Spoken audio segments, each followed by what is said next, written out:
le marteau du président frappa le bois avec un claquement sec, un son qui résonna dans la salle d'audience du tribunal de Marseille comme une détonation sourde. L'homme derrière l'estrade, engoncé dans sa robe noire impeccable, se renversa dans son fauteuil en cuir massif et laissa échapper un rire gras, un ricanement qui glaça le sang de toutes les personnes présentes.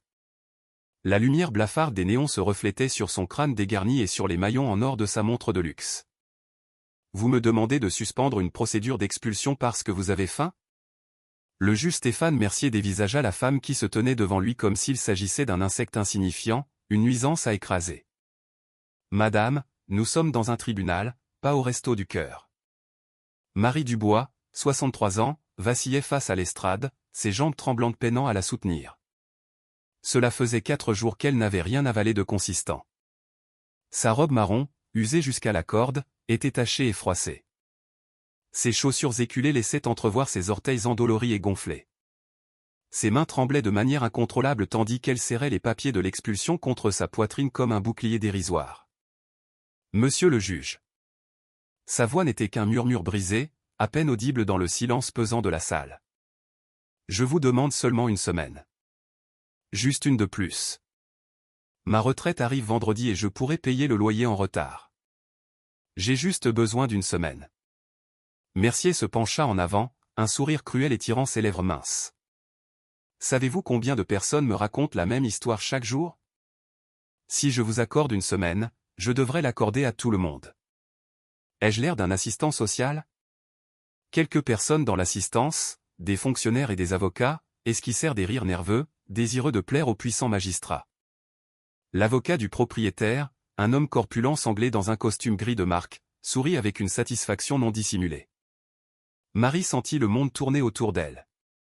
La faim la dévorait de l'intérieur, un feu acide qui lui consumait les entrailles. Elle n'avait rien mangé depuis lundi matin. Nous étions jeudi. Son estomac la torturait, comme si des couteaux s'y tordaient sans fin. « S'il vous plaît. » Ses yeux s'emplirent de larmes qu'elle luttait pour retenir. « Je n'ai nulle part où aller. Ma fille m'a abandonné il y a 2 ans. Je n'ai pas de famille. J'ai seulement besoin d'eux. » Mercier agita la main avec un mépris non fin. « Votre situation personnelle n'est pas mon problème, madame. La loi est la loi. L'expulsion est validée. Vous avez 24 heures pour quitter les lieux. Affaire suivante. » Le marteau frappa de nouveau, scellant son destin. Marie s'agrippa à la barre de l'estrade pour ne pas s'effondrer. La salle tournait dans un kaléidoscope de visages indifférents. Un goût amer lui monta à la gorge. Ses genoux cédèrent. Sa dernière pensée, avant que l'obscurité ne l'engloutisse, fut une question muette lancée vers le ciel. « Mon Dieu, pourquoi m'as-tu abandonné ?» Alors que ses yeux se fermaient et que son corps s'affaissait lourdement sur le sol froid et impersonnel du tribunal, le juge Mercier ne daigna même pas se lever de son siège. Il contempla le corps inerte avec une exaspération visible et fit un signe impatient à l'agent de sécurité. « Sortez-la d'ici. Elle perturbe le bon déroulement de l'audience. » Personne dans cette salle ne savait que ce jour-là, cet instant précis, resterait gravé quelque part bien au-delà des murs de béton et des codes de procédure. Personne n'imaginait que le rire cruel de cet homme avait été entendu par quelqu'un qui tenait un registre différent, un tribunal où ni les robes ni les titres n'avaient d'importance, un lieu où chaque larme des affamés, des humiliés, des abandonnés, pesait plus lourd que toutes les lois du monde. Mais cela, Marie ne pouvait pas le savoir, tandis qu'on la traînait hors de la salle comme un paquet sans valeur. Pas encore. 2 agents de sécurité la soulevèrent sans ménagement par les bras et la sortirent du tribunal. Ils la déposèrent sur le trottoir d'une des rues animées de Marseille, sous le soleil implacable de Provence qui faisait fondre le bitume à près de 35 degrés. Il était 2 heures de l'après-midi. La circulation rugissait avec la fureur d'une bête en cage. Le smog, un mélange d'air marin et de pollution, s'infiltrait dans ses poumons comme un poison lent. Marie reprit conscience doucement. Elle ouvrit les yeux et vit le ciel d'un bleu délavé par la chaleur intense. Elle entendit des klaxons, des cris, le bruit assourdissant de la ville qui continuait sa course folle, indifférente à son sort. Elle s'assit avec difficulté, s'appuyant contre le mur du bâtiment gouvernemental. Le marbre était chaud comme une plaque de cuisson. Ses mains tremblaient, non seulement de faim, mais d'humiliation, d'une onde si profonde qu'elle la brûlait plus encore que le soleil. 24 heures. Ces mots résonnaient dans sa tête comme une sentence de mort. Demain, à la même heure, elle serait à la rue avec ses quelques possessions, sans toit, sans nourriture, sans espoir. Marie avait travaillé toute sa vie. 40 ans à faire des ménages dans les grands appartements du Prado, à laver le linge des autres, à garder des enfants de famille qu'il a traités comme un meuble. 40 ans à économiser chaque euro pour offrir une vie meilleure à sa fille, Chloé, pour lui payer son école de commerce, les livres, les vêtements de marque qu'elle désirait tant, pour qu'elle ne connaisse jamais la faim comme elle l'avait connue dans son enfance. Et maintenant, alors que Marie avait plus que jamais besoin d'elle, Chloé ne répondait pas à ses appels. Elle sortit son téléphone portable, un vieux modèle à clapet avec un écran fissuré. Elle composa le numéro de sa fille pour la 10e fois cette semaine. 5 sonneries. La messagerie. Ma chérie, c'est encore moi. La voix de Marie n'était qu'un fil cassé. S'il te plaît, j'ai besoin de te parler. On va me mettre à la porte de mon studio. Je n'ai nulle part où aller. J'ai juste besoin que tu me prêtes 300 € jusqu'à vendredi. Je te les rendrai, je te le jure devant Dieu. S'il te plaît, appelle-moi. Je t'aime. Elle raccrocha et fixa le téléphone, espérant, suppliant. Rien. Chloé Martin travaillait comme chef de projet marketing dans une start-up technologique. Elle gagnait 4 000 € par mois. Elle vivait dans un appartement moderne près du Vieux-Port. Elle conduisait une Renault Clio récente. Elle allait au Starbucks tous les matins. Elle publiait des photos sur Instagram de ses brunchs dans des restaurants où un seul plat coûtait ce que Marie gagnait en une semaine de ménage. Mais elle ne répondait pas aux appels de sa mère. Marie rangea son téléphone et se releva péniblement. Chaque mouvement était un effort titanesque. Le monde continuait de tanguer. Elle devait manger quelque chose, n'importe quoi, un sandwich, une part de quiche, ne serait-ce qu'un morceau de pain dur. Elle fouilla les poches de sa robe. Elle trouva 3 pièces. 2,30 € au total. Pas même assez pour un sandwich jambon-beurre. Elle marcha le long de l'avenue, d'un pas chancelant, se tenant au mur pour ne pas tomber. Les gens passaient à côté d'elle sans la voir. Des cadres en costume, des femmes élégantes avec des sacs des Galeries Lafayette, des étudiants avec leurs écouteurs. Tous étaient pressés, tous avaient un endroit où aller, un repas qui les attendait, une maison avec un toit. Marie était invisible. Elle arriva jusqu'au marché des Capucins, un labyrinthe vibrant d'étals et d'odeurs qui, en temps normal, lui aurait mis l'eau à la bouche. Mais aujourd'hui, chaque arôme était une torture. Le poulet rôti qui tournait sur sa broche, les effluves d'épices, d'olives et de fromage. Son estomac se tordit avec une telle violence qu'elle dut s'arrêter et s'appuyer contre un poteau, le souffle coupé. « Ça va, madame ?» Une voix douce la fit lever les yeux. C'était une jeune femme d'environ 25 ans, avec un tablier taché de sauce. Elle travaillait à un petit stand de crêpes. « Oui, juste. » Marie essaya de sourire, mais ses lèvres tremblaient. « J'ai juste un petit vertige. » La jeune fille la regarda avec une inquiétude sincère, sans jugement, sans pitié condescendante, juste une simple préoccupation humaine. « Asseyez-vous ici un moment. » Elle lui approcha une chaise en plastique. Marie se laissa tomber dessus. La jeune femme disparut un instant et revint avec un verre de limonade fraîche, pétillante de bulles. « Tenez. Il fait très chaud. » Marie but avec désespoir. Le liquide froid et sucré coula dans sa gorge comme une bénédiction. Elle ferma les yeux, sentant son corps absorber chaque goutte. « Merci, ma petite. Que Dieu vous bénisse. Quand avez-vous mangé pour la dernière fois ?» La jeune fille s'accroupit à sa hauteur, la regardant droit dans les yeux. Marie ne voulait pas le dire. La honte l'étouffait. Mais quelque chose dans le regard de cette jeune femme la poussa à l'honnêteté. Lundi. Sa voix était à peine audible. J'ai mangé un peu de pain avec du fromage, lundi matin. La jeune fille écarquilla les yeux, horrifiée. Il y a 4 jours, madame ? Mais c'est dangereux. Attendez ici. Elle se leva et retourna à son stand. Marie la vit parler avec un homme plus âgé, probablement le propriétaire. L'homme jeta un regard vers elle, hocha la tête et commença à préparer quelque chose. Quelques minutes plus tard, la jeune femme revint avec une copieuse assiette de crêpes salées, garnie de jambon et de fromage, avec une salade verte, et une baguette fraîche dans un sac en papier. Tenez. Mangez doucement, sinon vous allez vous sentir mal. Marie regarda l'assiette comme si c'était un mirage. Les larmes jaillirent, incontrôlables. Je ne peux pas. Je n'ai pas de quoi vous payer. Personne ne vous demande rien. La jeune fille posa l'assiette dans ses mains. Mangez, s'il vous plaît. Marie prit la première bouchée avec des mains tremblantes. La saveur explosa dans sa bouche avec une telle intensité que c'en était presque douloureux. Le fromage fondant, le jambon salé, la crêpe moelleuse. Elle ferma les yeux et se mit à pleurer en mâchant. Elle ne se souvenait pas que la nourriture pouvait avoir un goût aussi divin. Ou peut-être que si, elle s'en souvenait, du temps où elle avait une maison, un travail, une dignité. Elle mangea lentement, comme la jeune fille le lui avait conseillé. Chaque bouchée était un mélange de plaisir et de douleur. Son estomac, vide depuis si longtemps, protestait et remerciait en même temps. « Comment vous appelez-vous » demanda Marie entre deux sanglots. « Léa Gauthier. »« Que Dieu vous rende au centuple tout ce que vous m'avez donné, Léa.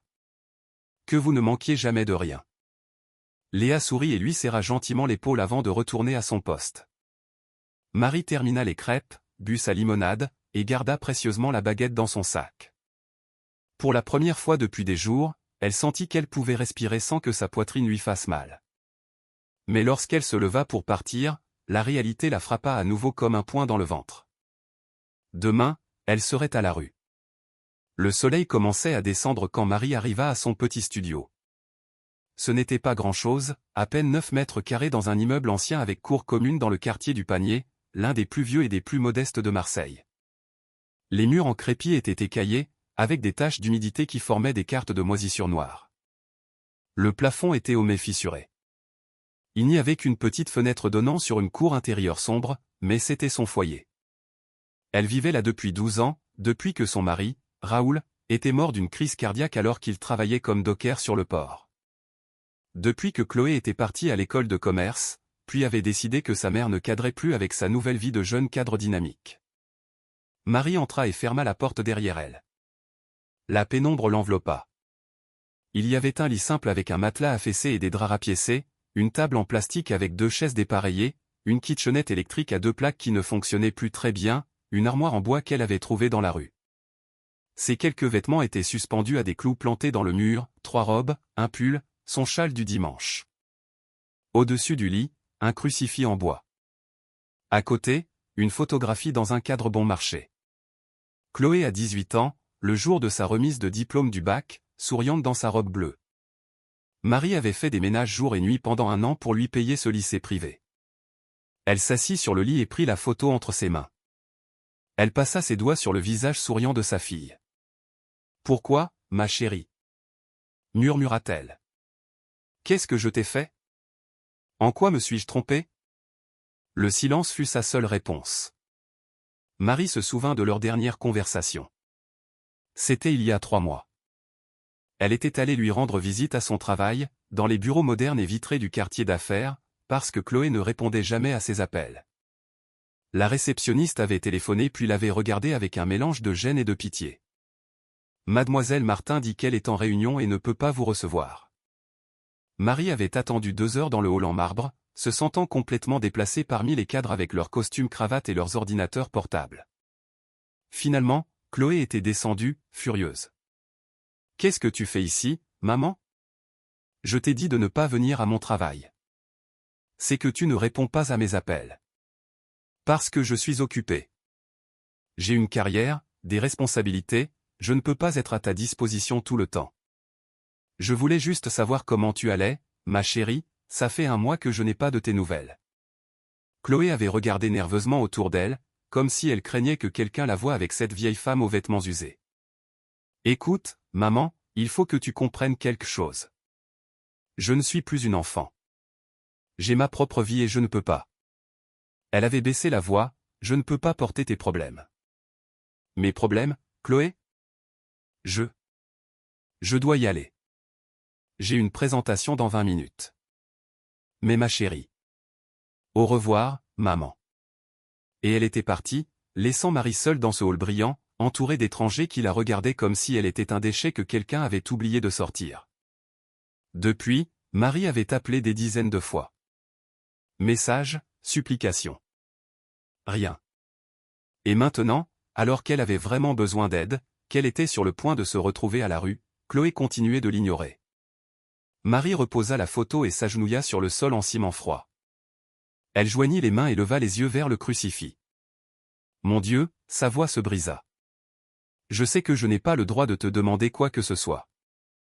Je sais que d'autres souffrent plus que moi. Mais je suis si fatigué. Si fatigué de me battre seul. Je ne te demande pas un château, ni des richesses. Je te demande juste de ne pas me laisser à la rue. Que ma fille m'écoute. Que quelqu'un me voie. Parce que je me sens invisible. Comme si je ne comptais pas, comme si toute ma vie, tous mes sacrifices, n'avaient servi à rien. Ses larmes tombaient sur le ciment, formant de petites taches sombres. Si c'est une épreuve, je ne sais plus quoi faire pour la réussir. Si c'est une punition, je ne sais pas ce que j'ai fait pour la mériter. Juste, s'il te plaît. Ne m'abandonne pas. Elle resta là, agenouillée, tandis que la nuit tombait sur Marseille. Le bruit de l'immeuble l'entourait. Des enfants qui pleuraient, des télévisions à plein volume, des disputes, des rires. Une vie bruyante et désespérée. Mais dans son studio, il n'y avait que le silence et l'obscurité. Marie ne le savait pas, mais à ce moment-là, tandis qu'elle pleurait sur le ciment froid, quelqu'un avait entendu. Quelqu'un qui avait été présent à chaque humiliation, à chaque rejet, à chaque moment de faim. Quelqu'un qui avait vu le rire cruel du juge Mercier et avait ressenti une indignation qui ferait trembler les fondations de ce tribunal. Car il y a des tribunaux humains, et il y a des tribunaux divins. Et dans ces derniers, le verdict s'écrit avec les larmes des affamés. Mais tout cela, Marie ne pouvait pas encore le savoir. Le pire était encore à venir. Et après le pire, viendrait quelque chose qui changerait tout, pour toujours. Marie dormit mal cette nuit-là. Chaque heure, elle se réveillait en sursaut, le cœur battant, se rappelant le marteau du président frappant le bois. 24 heures. Les mots hantaient ses rêves comme des fantômes. Quand le soleil commença à se filtrer par les fentes de la porte, elle se leva, le corps endolori. Il était 6 heures du matin, vendredi. Le jour où sa petite retraite arrivait sur son compte. 750 € qui devaient lui suffire pour tout le mois. La nourriture, l'électricité, l'eau, le loyer. Mais d'abord, elle devait parler à Thierry Bernard, le propriétaire de l'immeuble ancien avec cour commune. Elle enfila sa robe la moins abîmée, la bleu marine qu'elle gardait pour les occasions importantes. Elle peigna soigneusement ses cheveux grisonnants, essayant de paraître présentable, digne, comme si cela pouvait changer quoi que ce soit. L'immeuble était déjà réveillé. Monique Lefebvre, sa voisine, lavait du linge dans la cour commune, frottant énergiquement contre le lavoir en ciment. Ses 3 enfants couraient partout en criant. Un autre voisin balayait l'entrée avec un vieux balai. En la voyant, il baissa les yeux, mal à l'aise. Tout le monde dans l'immeuble savait ce qui allait se passer. Marie monta les escaliers en ciment jusqu'au 2e étage, où Thierry Bernard avait son bureau. C'était une pièce plus grande que les autres, avec un bureau en métal et des classeurs remplis de contrats et de reçus. Elle frappa 3 fois. Entrez. Thierry Bernard était un homme d'environ 55 ans, corpulent, avec une moustache épaisse et un ventre qui dépassait de sa ceinture. Il portait une chemisette et un pantalon en toile. Il n'était pas méchant, mais il n'était pas compatissant non plus. C'était un homme d'affaires. Les loyers étaient son gagne-pain. Bonjour, monsieur Bernard. Marie. L'homme ne la regarda même pas, continuant à examiner des papiers sur son bureau. Je sais pourquoi vous venez. Ma retraite arrive aujourd'hui. Dans quelques heures, je pourrai vous payer les 2 mois que je vous dois. Le juge a rendu son verdict. Vous devez libérer les lieux aujourd'hui. Mais si je vous paie. Thierry la regarda enfin, et il y avait dans ses yeux non pas de la cruauté, mais de la lassitude. Vous me devez 2 mois. Voici le 3e que vous ne pourrez pas non plus payer en entier. Le calcul n'est pas bon, Marie. Même si vous me payez aujourd'hui, le mois prochain, nous serons dans la même situation. Non, je vous promets, je vais trouver plus de travail. Plus de travail? Thierry Bernard s'adossa à sa chaise, qui craqua sous son poids. Marie, avec tout le respect que je vous dois, vous avez 63 ans. Vos genoux ne tiennent plus, votre dos vous fait mal. Qui va vous donner du travail? Les mots étaient comme des gifles, des vérités cruelles que Marie ne voulait pas affronter. Je peux laver du linge, je peux cuisiner, je peux. Vous avez parlé à votre fille? Ce n'était pas une question, c'était une affirmation. Marie baissa les yeux. Elle ne répond pas à mes appels. Thierry Bernard soupira lourdement. Pendant un instant, Marie crut voir de la compassion sur son visage, mais ce qu'elle vit était de la gêne. L'homme se gratta le menton et sortit une enveloppe Kraft d'un de ses tiroirs. Écoutez, Marie, je ne veux pas faire ça. Vous avez été une bonne locataire pendant des années. Mais je dois aussi penser à ma famille. Cet immeuble est mon gagne-pain. Si je laisse quelqu'un prendre du retard, tout le monde voudra en prendre. Juste une semaine de plus, s'il vous plaît. L'avocat de l'autre partie va me tomber dessus si je ne respecte pas l'expulsion. J'ai déjà gagné un procès. J'ai l'ordonnance. Si je ne vous sors pas aujourd'hui, c'est moi qui risque une amende. Il lui tendit l'enveloppe. Voici vos papiers, votre carte d'identité, tout ce que j'avais gardé pour vous. Vous avez jusqu'à 18 heures pour sortir vos affaires. Si vous ne le faites pas, je devrais envoyer des gens pour le faire à votre place. Et croyez-moi, je ne veux pas en arriver là. Marie prit l'enveloppe d'une main tremblante. Elle sentit quelque chose se briser en elle. Une pièce fondamentale, quelque chose qui l'avait maintenue debout toutes ces années, se rompait en 1000 morceaux. Où vais-je aller? Thierry Bernard ne répondit pas. Il n'avait pas de réponse. Ou peut-être qu'il en avait une, mais ne voulait pas la dire. À la rue, comme tant d'autres. Marie sortit du bureau en marchant comme une somnambule. Elle descendit les escaliers en s'agrippant à la rampe, car ses jambes tremblaient. Monique Lefebvre la vit passer et arrêta de laver un instant. Alors, qu'est-ce qu'il a dit? Marie ne répondit pas. Elle continua jusqu'à son studio, entra, ferma la porte et s'appuya contre elle. Le monde entier s'effondrait autour d'elle. Elle regarda la pièce qui avait été son foyer pendant 12 ans. Si petite, si pauvre, mais à elle. Le seul endroit au monde où elle pouvait fermer une porte et se sentir en sécurité. Dans 6 heures, même cela lui serait enlevé. Elle s'assit sur le lit et sortit son téléphone. Elle composa le numéro de Chloé une dernière fois. Cette fois, le téléphone ne sonna même pas. Directement sur la messagerie. Ma chérie. La voix de Marie était un murmure brisé. S'il te plaît, réponds-moi. J'ai besoin de toi. Je ne t'ai jamais rien demandé, jamais rien exigé, mais là, je t'en supplie. S'il te plaît, je ne sais pas où aller. Je n'ai personne d'autre. Juste toi. Tu es ma seule fille, ma seule famille. S'il te plaît. Elle raccrocha avant de s'effondrer complètement. Elle passa les heures suivantes à emballer ses affaires. Il n'y en avait pas beaucoup. Tout tenait dans 2 grands sacs poubelles et une boîte en carton, des vêtements, des photos, le crucifix, quelques assiettes, une couverture, les papiers importants dans l'enveloppe. À 17 heures, Marie était assise sur le trottoir devant l'immeuble, avec ses 3 paquets à côté d'elle. Thierry Bernard lui avait accordé 1 heure de plus, pure miséricorde. Mais l'heure s'écoulait. Les gens passaient. Certains la regardaient avec pitié, d'autres avec indifférence. Personne ne s'arrêtait. Personne ne demandait si elle avait besoin d'aide. Marie pensa aller dans un foyer d'hébergement, mais ils étaient pleins, et beaucoup n'acceptaient pas les femmes âgées. Elle pensa chercher une connaissance, mais elle n'avait pas d'amis proches. Elle avait tellement travaillé toute sa vie qu'elle n'avait jamais eu le temps de cultiver des amitiés profondes. Le soleil commença à descendre. Le ciel se teinta d'orange et de rose, magnifique et indifférent. Marie ferma les yeux et sentit la fatigue de 63 ans s'abattre sur elle comme une montagne.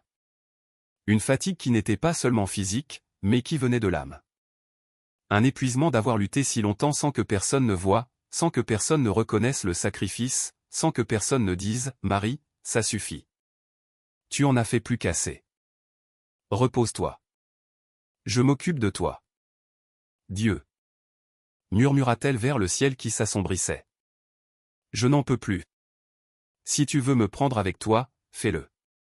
Mais s'il te plaît, ne me fais plus souffrir. Je n'ai plus la force. Et ce fut à ce moment-là, alors qu'elle avait perdu tout espoir, qu'elle était sur le point d'abandonner complètement, que quelque chose se produisit. Ce ne fut pas spectaculaire, ni évident.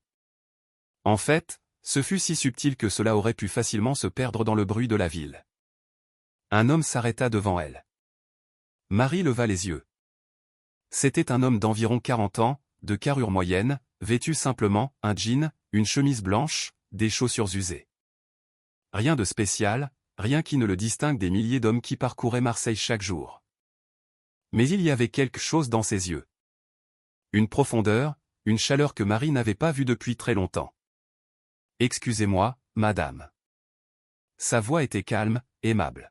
« Avez-vous besoin d'aide ?» Marie faillit rire.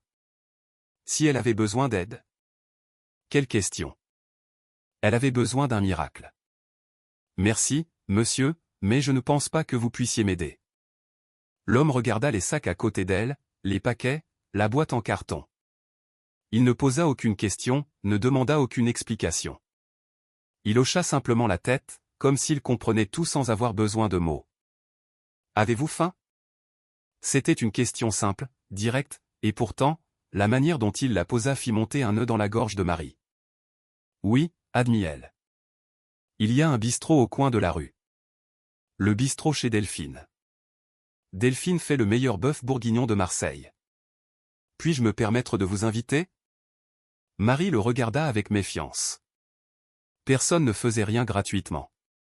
Personne n'était aimable sans attendre quelque chose en retour, surtout avec une vieille femme pauvre. Je ne veux pas vous déranger. Ce n'est pas un dérangement. L'homme sourit. Ce n'était pas un sourire de pitié. C'était quelque chose de différent. Du respect. Comme s'il la voyait comme son égale, comme si sa dignité avait de la valeur. Nous avons tous besoin de manger, et personne ne devrait manger seul.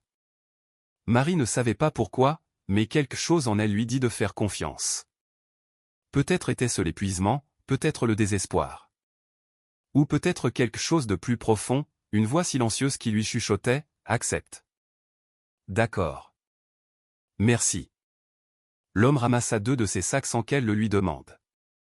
Marie prit le 3e et la boîte. Ils marchèrent ensemble jusqu'au coin de la rue. Le bistrot chez Delphine était un petit endroit avec à peine 6 tables en plastique et un comptoir où une dame d'une 60aine d'années servait du bœuf bourguignon depuis une marmite fumante.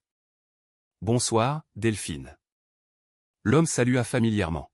« Bonsoir, mon petit. » Comme d'habitude? 2 bœufs bourguignons, s'il te plaît. Et du pain de campagne. Ils s'assirent à une table dans le coin.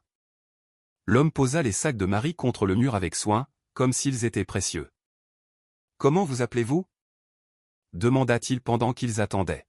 « Marie. Marie Dubois. »« Enchanté, Marie. » Il ne dit pas son nom. Cela aurait dû lui paraître étrange, mais pour une raison quelconque, Marie ne demanda pas.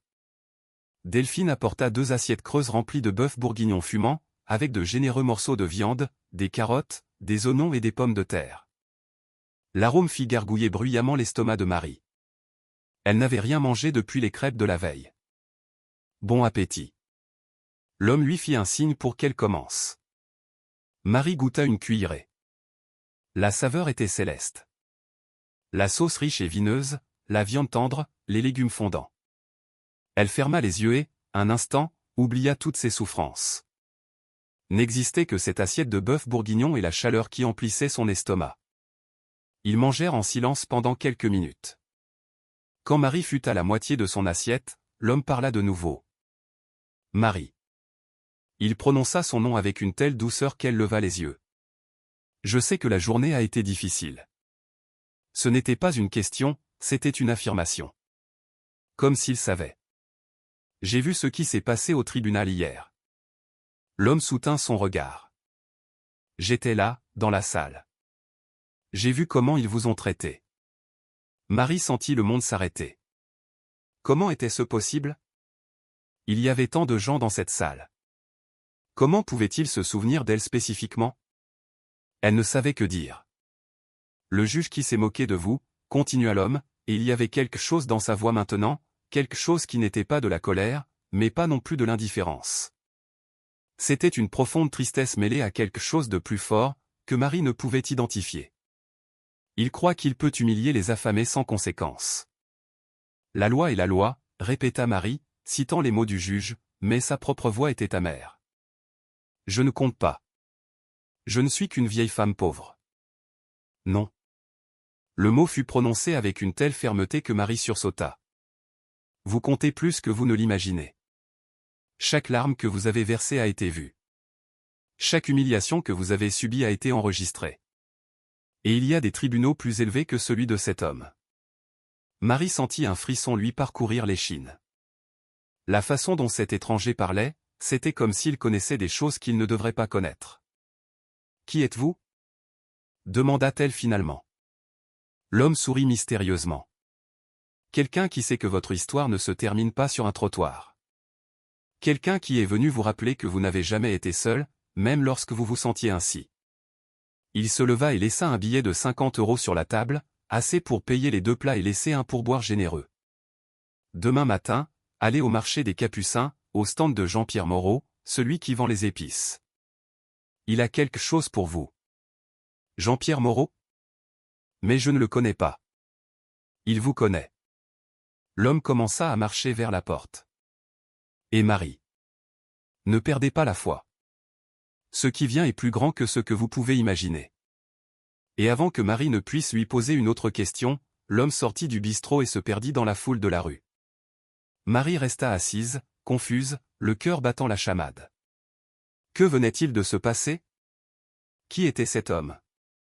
Comment connaissait-il son nom de famille alors qu'elle n'avait dit que Marie ? Comment savait-il pour le tribunal ? Et le plus étrange de tout, pourquoi avait-elle le sentiment de venir de rencontrer quelqu'un d'important ? Elle termina lentement son plat en réfléchissant. Delphine s'approcha pour débarrasser. L'homme qui était avec vous est déjà parti. Oui. Vous le connaissez ? Delphine haussa les épaules. Il vient souvent. Il aide toujours quelqu'un. Il paie des repas pour les gens qui n'ont pas d'argent. La semaine dernière, il a payé l'addition d'une famille qui était à court. Avant ça, il a aidé un monsieur qui avait besoin de médicaments. Je ne sais pas comment il s'appelle, il ne dit jamais son nom. Il aide, et puis il s'en va. Marie sentit une chaleur se répandre dans sa poitrine. Elle ne savait pas ce que c'était. De l'espoir, peut-être. Ou simplement le sentiment que peut-être, juste peut-être, elle n'était pas aussi abandonnée qu'elle le croyait. Elle passa cette nuit dans un foyer d'hébergement que Delphine lui recommanda. Ce n'était pas confortable. Des lits superposés en métal dans un dortoir avec 20 autres femmes, des ronflements, des pleurs de bébés, l'odeur de l'humanité entassée. Mais c'était un toit. Et après avoir pensé dormir dans la rue, Marie en fut reconnaissante. Le lendemain matin, elle se leva tôt, prit ses affaires et se dirigea vers le marché des Capucins. Il était 7 heures. Le marché commençait à peine à s'animer. Des commerçants déballaient leurs marchandises, des balayeurs nettoyaient les allées. L'odeur des croissants chauds et du café se mêlait à celle des fleurs et des épices. Marie demanda après Jean-Pierre Moreau. Un vendeur lui indiqua le fond du marché. Là-bas, au bout de l'allée 3, le stand avec les herbes de Provence suspendues. Marie marcha dans l'allée étroite, évitant les diables chargés de caisses. Elle arriva à un stand rempli d'épices en sac, cumin, poivre, cannelle, anis. Des bouquets d'herbes séchées pendaient du toit. Et derrière le comptoir, un homme d'environ 70 ans, mince, avec des lunettes épaisses et un pull en laine marron. « Monsieur Moreau ?» L'homme leva les yeux et sourit. « Marie. » dit-il, comme s'il la connaissait depuis toujours. « Mon neveu vous envoie. »« Votre neveu ? » ?»« L'homme qui vous a aidé hier. Il m'a appelé hier soir. Il m'a dit que vous viendriez. » Marie ne comprenait rien. Cet homme ne paraissait pas avoir plus de 40 ans. Jean-Pierre Moreau en avait 70. Comment pouvait-il être oncle et neveu? Mais elle ne dit rien. Oui. Il m'a dit que vous aviez quelque chose pour moi. C'est exact. Jean-Pierre disparut derrière son stand et revint avec un grand sac en toile. Voilà, j'ai un problème. Ma fille devait s'occuper de faire des crêpes pour les vendre ici le week-end, mais elle est partie vivre à Lyon. J'ai déjà acheté tous les ingrédients, la farine, les œufs, le lait, le jambon, le fromage. Tout. Mais je ne sais pas faire de crêpes, et si je ne les fais pas, je vais perdre de l'argent. Il sortit des paquets du sac, de la farine, du beurre, des œufs, du lait, du jambon, du gruyère râpé. On m'a dit que vous étiez la meilleure préparatrice de crêpes du panier, que vos crêpes étaient célèbres il y a des années. Marie sentit l'air lui manquer. Cela faisait plus de 10 ans qu'elle n'avait pas fait de crêpes. Depuis la mort de Raoul et la perte de son propre petit stand au marché, faute de pouvoir payer l'emplacement. Je ne fais plus de crêpes, monsieur Moreau. Eh bien, j'ai besoin que vous recommenciez. Jean-Pierre poussa le sac vers elle. Je vous donne tout ça. Vous faites les crêpes, nous les vendons ici, et nous partageons les bénéfices. 50 à 50. Si ça marche bien, on recommence chaque semaine. Qu'en dites-vous? Marie regarda le sac, regarda Jean-Pierre. Elle sentit quelque chose qu'elle n'avait pas ressenti depuis des années. Une possibilité. Vraiment? Vraiment. Mon neveu m'a dit que je pouvais vous faire confiance. Et j'ai confiance en lui. Marie prit le sac d'une main tremblante. Il y avait assez pour faire une 50aine de crêpes. À 4 € chacune, cela ferait 200 €. 100 pour elle, en une seule journée. Je ne sais pas quoi dire. Dites oui. Jean-Pierre lui fit un clin d'œil. J'ai besoin de ces crêpes pour demain, dimanche. Vous pouvez? Oui. Oui, je peux. Marie quitta le marché avec le sac dans ses bras comme si elle portait de l'or. Son esprit travaillait déjà. Elle avait besoin d'une cuisinière, de poêles, d'un endroit pour cuisiner. Le foyer ne lui permettrait pas d'utiliser la cuisine. Mais Monique Lefebvre, son ancienne voisine, avait une cuisinière. Elle retourna dans le quartier du panier et frappa à la porte de Monique. Marie. Monique ouvrit, son tablier éclaboussé de nourriture. Je pensais que tu étais parti. Je suis parti. Mais j'ai une énorme faveur à te demander. Elle lui expliqua tout. Les crêpes, Jean-Pierre, l'opportunité. Monique écouta, les bras croisés, évaluant la situation. Et moi, qu'est-ce que j'y gagne? Je te donne 10 crêpes pour ta famille et je t'aide à laver ton linge la semaine prochaine. Monique y réfléchit un instant, puis hocha la tête. D'accord. Mais ne me salis pas ma cuisine. Promis. Marie passa tout le samedi à cuisiner. Elle prépara la pâte, la laissa reposer, la battit jusqu'à ce qu'elle soit lisse et légère. Elle prépara la garniture. Elle remplit chaque crêpe avec soin, comme elle l'avait fait des milliers de fois quand son mari était en vie. Ses mains se souvenaient. Les mouvements étaient automatiques. Verser une louche de pâte, l'étaler d'un mouvement circulaire, ajouter la garniture, plier. L'une après l'autre. Et pendant qu'elle travaillait, quelque chose se réveillait en elle, une partie qui était endormie depuis si longtemps. La fierté. La dignité. Le sentiment d'être utile, d'avoir un but. Les enfants de Monique venaient voir. Elles sont prêtes? On peut en goûter une. Pas encore, les petits. Attendez qu'elles soient toutes cuites. Elle fit cuire les crêpes une par une. Quand elle eut terminé, l'arôme qui s'échappait de la pile était céleste. L'odeur de son passé, l'odeur de temps meilleur. Elle en goûta une. La saveur était parfaite. La crêpe était fine, moelleuse, bien garnie. Elle ferma les yeux et se souvint de Raoul qui les goûtait et disait, « Ma reine, ce sont les meilleures crêpes du monde. » Le lendemain matin, elle arriva au stand de Jean-Pierre Moreau avec ses 50 crêpes empilées dans une corbeille recouverte d'un linge propre. Jean-Pierre souleva le linge et inhala l'arôme. Mon Dieu, l'odeur est incroyable. Ils installèrent un écriteau, les crêpes de Marie, 4 €. À 9 h du matin, ils vendirent la première crêpe.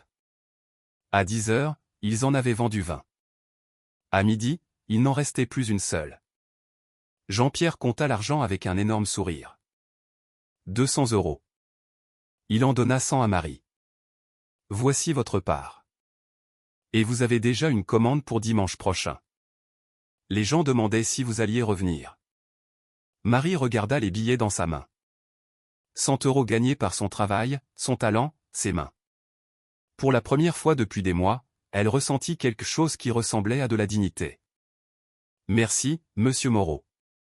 Ne me remerciez pas moi. Remerciez mon neveu. C'est lui qui m'a parlé de vous. Marie pensa à cet homme mystérieux, celui qui avait payé son bœuf bourguignon, celui qui connaissait son nom sans qu'elle le lui ait dit, celui qui était au tribunal, celui qui avait tout arrangé. Comment puis-je le trouver pour le remercier? Jean-Pierre haussa les épaules. Je ne sais pas où il habite. Il apparaît quand on s'y attend le moins. Mais vous le reverrez sûrement. Il a l'habitude d'apparaître quand on a le plus besoin de lui. Marie quitta le marché avec ses 100 € et une sensation étrange dans la poitrine, comme si quelque chose était en train de changer, comme si les morceaux de sa vie brisée commençaient à se remettre en place. Elle ne savait pas que ce n'était que le début. Que ce qui allait suivre serait plus grand, plus douloureux et plus beau qu'elle ne pouvait l'imaginer. Car pendant qu'elle vendait des crêpes et retrouvait sa dignité morceau par morceau, ailleurs dans la région, un juge qui s'était moqué d'une femme affamée était sur le point de découvrir que certains ricanements s'entendent dans des lieux très élevés, et que la justice divine ne fonctionne pas comme la justice humaine. Elle n'arrive pas en 24 heures. Elle arrive quand elle doit arriver. Et quand elle arrive, elle change tout. Le juge Stéphane Mercier se réveilla le lundi matin dans sa maison d'un quartier huppé d'Aix-en-Provence. Sa villa était sur 2 étages, avec une façade en pierre de taille, un jardin impeccablement entretenu et un garage pour 3 voitures. À l'intérieur, sol en marbre italien, meubles en cuir, œuvres d'art contemporain au mur. Le salaire d'un juge ne suffisait pas à payer cela. Mais Mercier avait d'autres sources de revenus qui n'apparaissaient sur aucune déclaration de patrimoine. Il prit sa douche dans sa salle de bain aux finitions de luxe, enfila un costume Hugo Boss gris anthracite, et passa sa Rolex au poignet. Sa femme, Monica, était déjà dans la salle à manger, sirotant un café et consultant son iPad. « Bonjour. » Mercier lui déposa un baiser mécanique sur la joue. « Ton petit déjeuner est dans la cuisine. J'ai rendez-vous avec le décorateur à 10 h. Encore? On vient de refaire le salon. C'était il y a 6 mois, Stéphane. C'est déjà démodé. » Mercier ne discuta pas. Monica dépensait l'argent comme de l'eau, mais il gagnait suffisamment pour la satisfaire. Et une femme satisfaite ne posait pas de questions. Il déjeuna rapidement, jus de légumes, omelette au blanc d'œuf, pain complet. Son nutritionniste lui avait conçu un régime pour perdre les 10 kilos qu'il avait en trop. Mercier se regardait dans le miroir et voyait un homme qui avait réussi. 52 ans, bien habillé, bien nourri, puissant. Il monta dans sa Citroën DS7 noire et partit pour le tribunal. La circulation était infernale comme toujours, mais Mercier avait son chauffeur, Bernard, pour la supporter. Il était à l'arrière, consultant son téléphone, répondant à ses WhatsApp PS, organisant sa journée. Il arriva au tribunal à 9 h précises. Sa secrétaire l'attendait. « Bonjour, monsieur le juge. Vous avez une audience à 10 h, et le dossier que vous avez demandé est sur votre bureau. » Parfait. Mercier entra dans son bureau. Il était spacieux, avec de grandes fenêtres, un bureau en acajou, un fauteuil de direction en cuir. Au mur, ses diplômes encadrés, maîtrise en droit de l'université d'Aix-Marseille, photos avec des politiciens importants, distinctions. Tout ce qui validait sa position. Il s'assit et ouvrit le dossier. C'était une affaire complexe. Il allait devoir. Son téléphone sonna. Numéro inconnu. Normalement, il ne répondait pas, mais quelque chose le poussa à le faire. Allô? Monsieur le juge Mercier. Une voix masculine, calme, trop calme. Nous devons parler de Marie Dubois. Mercier fronça les sourcils. Qui est à l'appareil? Quelqu'un qui était dans la salle d'audience jeudi dernier. Quelqu'un qui a entendu votre rire quand elle s'est évanouie. L'estomac de Mercier se noua. C'était une menace, une plainte. Je ne vois pas de quoi vous parlez. Vous vous êtes moqué d'une femme affamée, monsieur. Une femme de 63 ans qui n'avait pas mangé depuis 4 jours. Et quand elle s'est évanouie, vous avez ordonné qu'on la sorte comme un déchet. Écoutez, je ne sais pas qui vous êtes, mais j'ai agi dans le cadre de la loi. Il y avait une ordonnance d'expulsion validée. Et la loi sans compassion et tyrannie. La voix à l'autre bout du fil ne semblait pas en colère. Elle semblait triste, et c'était pire. Vous avez du pouvoir, beaucoup de pouvoir. Le pouvoir de changer des vies, le pouvoir de faire preuve de miséricorde. Et vous avez choisi d'utiliser ce pouvoir pour humilier. Est-ce une menace? Parce que je peux faire tracer cet appel et... Ce n'est pas une menace. C'est une observation. Ceux qui jugent seront jugés. Ceux qui mesurent seront mesurés. Et vous, monsieur le juge, vous serez mesuré avec la même aune que celle que vous avez utilisée pour Marie. Mais qui diable? La ligne fut coupée. Mercier resta à regarder son téléphone, le cœur battant. Qu'est-ce que c'était que ça? Un activiste des droits de l'homme? Un journaliste? Un membre de la famille de cette femme? Il essaya de se calmer. Ça ne voulait rien dire. Des gens mécontents appelaient tout le temps. Des menaces en l'air. Il oublierait ça dans une heure. Mais il n'oublia pas. Car à 11 heures du matin, en pleine audience, sa secrétaire entra, l'air inquiet. « Monsieur le juge, excusez l'interruption, mais il y a un problème avec votre compte bancaire. » Quoi? La banque a appelé. Ils disent qu'il y a eu un débit non autorisé de 15 000 €. Mercier sentit le sang quitter son visage. Il s'excusa auprès des parties, sortit de la salle et appela sa banque. « Monsieur Mercier, nous avons détecté une opération inhabituelle ce matin à 9h47. 15 000 € transférés vers un compte que nous ne reconnaissons pas. Comment est-ce possible? Je n'ai autorisé aucun transfert. Nous enquêtons. Il semble que quelqu'un ait accédé à votre banque en ligne avec vos identifiants. C'est impossible. J'ai toutes les mesures de sécurité. Nous bloquons temporairement le compte pendant que nous enquêtons. Nous avons également détecté des tentatives d'accès à vos autres comptes. » Mercier paniqua. Il avait plusieurs comptes, certains légaux, d'autres moins. Bloquer tout. Tout. Oui, monsieur. Il raccrocha, les mains tremblantes. Que se passait-il? D'abord l'appel étrange. Maintenant ça. Coïncidence? Non, il ne croyait pas aux coïncidences. Le reste de la journée fut un cauchemar. À 14 heures, il reçut un appel du parquet. Ils avaient reçu une dénonciation anonyme concernant des irrégularités présumées dans certains de ses jugements. Il voulait examiner des dossiers. À 17 heures, sa femme l'appela, hystérique. Quelqu'un avait publié sur les réseaux sociaux une photo de leur maison avec la légende « Voici comment vit le juge qui se moque des pauvres ». D'où vient tant d'argent? À 18 heures, en sortant du tribunal, il y avait un petit groupe de manifestants. Pas plus de 20 personnes, mais ils avaient des pancartes. Justice pour Marie, juge corrompu dehors. Mercier se précipita dans sa voiture. Son chauffeur le sortit de là rapidement, mais les images resteraient, sur les vidéos, les réseaux sociaux, partout.